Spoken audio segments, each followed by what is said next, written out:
What's up, fellas? Coming at you with a Nordschleife head-to-head between the Toyota GR86 and the Mazda Miata. I'm a big fan of both of these cars. I think they're both pretty comparable. I mean, they're lightweight rear-wheel drive sports cars. Both in roughly the same price range. Thinking real life terms, 20-30K, brand new. So I thought these would be pretty good to put up head-to-head with one another. Just going to go through the performance real quick. Both of them, I should say, are completely stock. I added nothing to them. So just wanted to get a raw comparison between the two on the track, see which one handles better, which one's faster, which one's got a higher top speed, and which one can I throw into the corners more. And I think the results are pretty interesting, so stick around.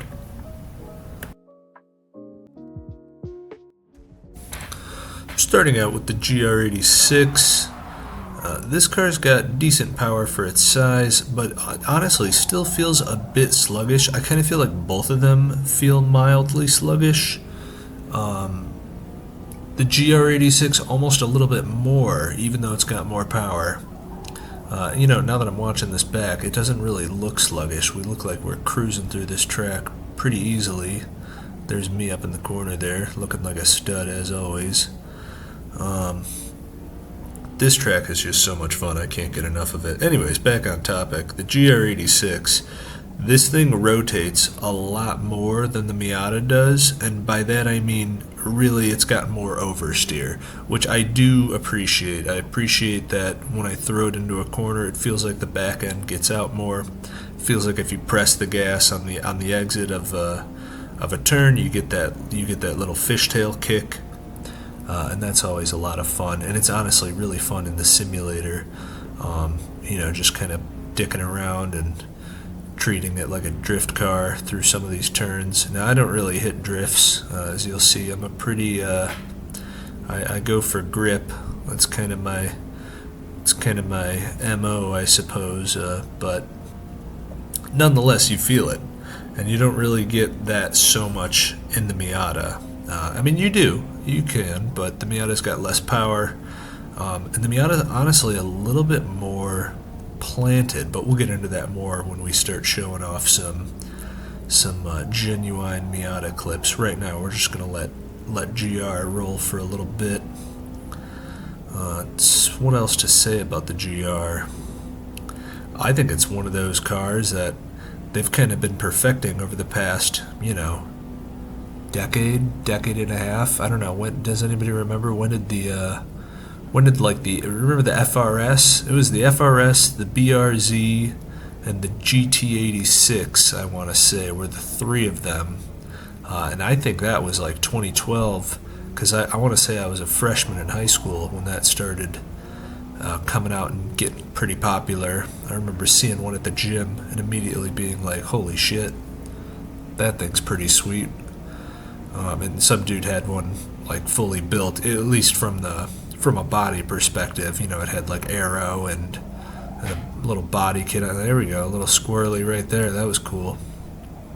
But anyways, though, that's the GR86. I like what Toyota's doing nowadays, specifically with the GR line. You got the Yaris, you got the 86, the GR Supra.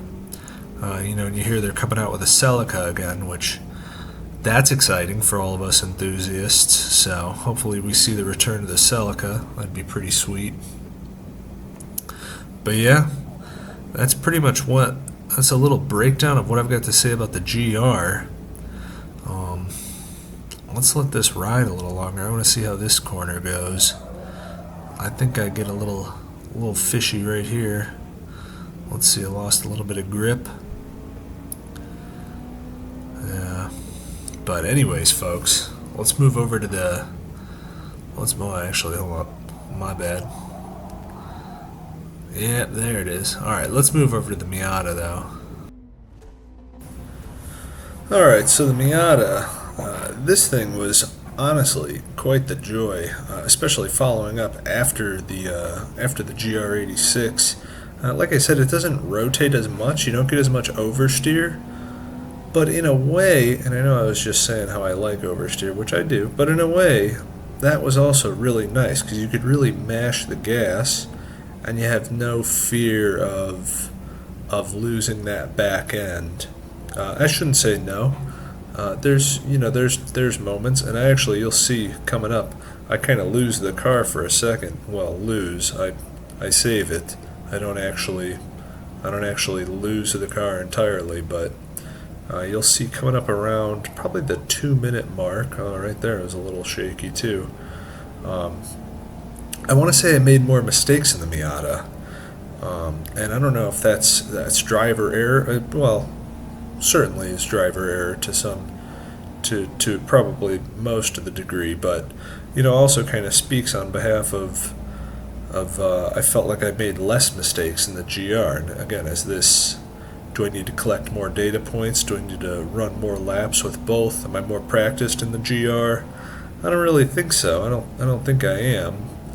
I think I drive both of these cars pretty often enough. I'm trying to remember where I almost lose this car. I think it's after this turn, but honestly it's a good save. So I hope y'all enjoy, because I was kind of psyched that I saved it, because sometimes you start to feel the oscillation back and forth, and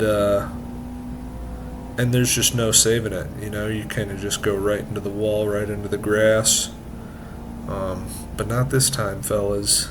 Not this time. I saved her. Let's see, I think it's right over here. Yep. Oh, yeah. Oh, it doesn't look as dramatic watching it back. When I was doing it, holy shit, man. I was like, dude, I should get a medal for this. This is crazy that I'm this good. No, I know I'm trash. All jokes aside, the Miata feels great compared to the GR. I mean, they both feel great, but Miata especially felt like you can almost felt more fun. You could really throw it into a turn, and you just had the grip. You didn't have that fishiness. Well, I suppose except for back there, but you didn't have that fishiness as much as you did with the GR. But the GR felt a little bit more floaty. And I wonder if this translates to real life. If you actually hop behind the wheel of a GR versus a Miata, if it actually feels that way. I mean, I'd imagine both of them are rather planted and have their own. Well, let's see. Hold up. I'm gonna shut up. Yeah, I guess a little bit right there. You could kind of see it, but not so much. Like I said, the GRs are definitely a bit floatier, but the Miata's almost more fun because you can throw it at corners. Now, that being said, you could certainly throw the GR at some corners too, of course. I mean, again, we're talking lightweight rear-wheel drive sports cars here. If I can't throw it into a corner, why the hell am I buying it, right? So don't want to make it sound like you can't throw the GR. You certainly can. I just felt like the Miata was a little bit more tossable than the GR was.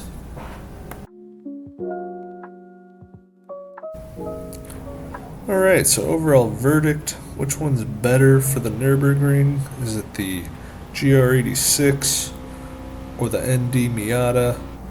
I think they're both really comparable, really great lightweight rear-wheel drive sports cars. From what I can tell, though, I want to say I give the edge to the Miata, but I feel like in real life I would rather be driving the GR. But from the overall feel on the simulator, the Miata feels better. The Miata is more tossable. It's got better grip. And again, I'm saying this, the Miata is the one that I almost lost, so it feels a little, like inaccurate. But I give the edge to the Miata, and now I do beat the Miata. I get an 8:58 in the GR and a 9 minute in the Miata. But I think that's just a matter of some of those corners that I like, or even right there, I lost, tenth of a second.